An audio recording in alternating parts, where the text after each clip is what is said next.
In today's video, I'm going to teach you how to create a draft order and send an invoice from your Chrome dashboard workspace setup. To get started, open your dashboard and go to the Orders section. Once you're there, look for Drafts and select it.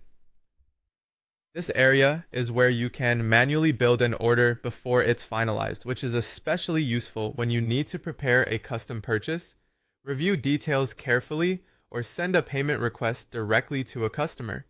After you've opened the Drafts area, click Create Order.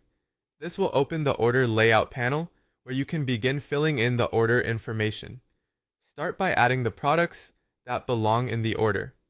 Make sure each item is selected correctly so the draft reflects exactly what the customer is expected to purchase.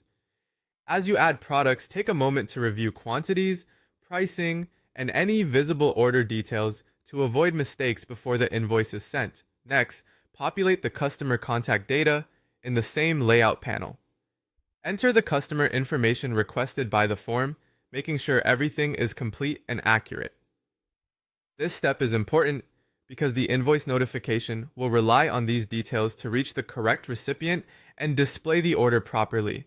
Even small typos can create delays, so it's worth doing a quick review before moving on. Once the products and customer contact information have been added, go to the order card section and click the Send Invoice button option. This action prepares the invoice workflow and opens the notification stage where you can confirm what will be sent out. You'll then see the automated email notification layout draft message. This is your chance to review the content before it goes to the customer. Read through the draft carefully and confirm that the order information appears correct and that the message is ready to send.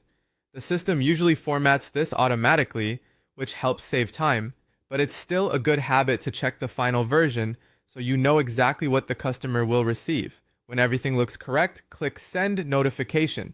That completes the process and sends the invoice message to the customer. And that's it. You've successfully created a draft order, prepared the invoice, reviewed the automated notification, and sent it out from your dashboard. If you're repeating this process